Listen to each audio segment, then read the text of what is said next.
Hari ini kita belajar di kota Jakarta yuk, mengenai bencana alam yaitu banjir.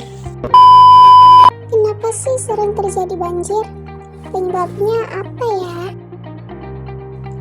Banjir itu terjadi karena dua faktor ya, ada faktor alam dan faktor buatan.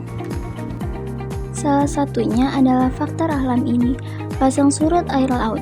Pasang saat di siang hari dan surut saat di malam hari, atau dikenal dengan peristiwa perubahan permukaan air laut karena gaya gravitasi antara bulan dan matahari. Nah, contoh faktor buatan manusia adalah ini, saluran airnya tergenang, ternyata ada sampah yang menutupi saluran air. Kita lanjut ke faktor alam lagi ya. Faktor alam selanjutnya adalah curah hujan yang tinggi. Nah, ini yang dialami Jakarta pada tahun 2020, sehingga mengakibatkan banjir.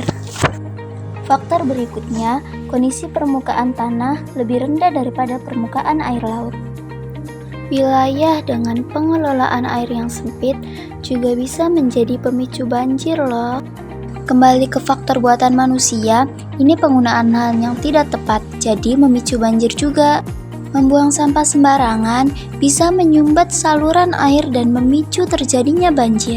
Nah, kira-kira itulah faktor yang menyebabkan kenapa banjir bisa terjadi. Sebelumnya, apa hubungannya antara banjir dengan perubahan iklim? Tentunya ada kaitannya antara banjir dengan perubahan iklim.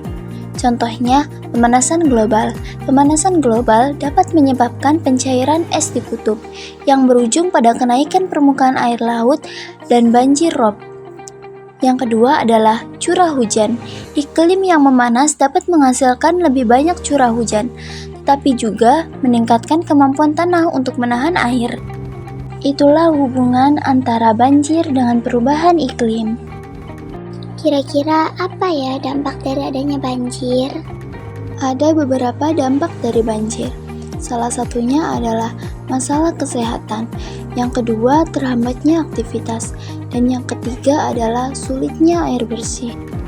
Ada nggak ya cara biar banjirnya nggak balik lagi? Tentu saja ada. Mulai sekarang, kalian harus membuang sampah pada tempatnya. Dan mulai saat ini, kalian harus menghemat air dan juga listrik. Jangan digunakan secara berlebihan ya. Harus selalu waspada dan siaga, karena bisa saja banjir datang lagi. Akhirnya, kita sampai di ujung penjelasan. Sudah tahu kan bagaimana banjir bisa terjadi, apa hubungannya antara perubahan iklim dengan banjir, dan apa yang harus dilakukan saat terjadi banjir. Jangan lupa untuk selalu menjaga kebersihan dan kelestarian alam. Terima kasih ya telah menonton video kami. Semoga bisa bermanfaat.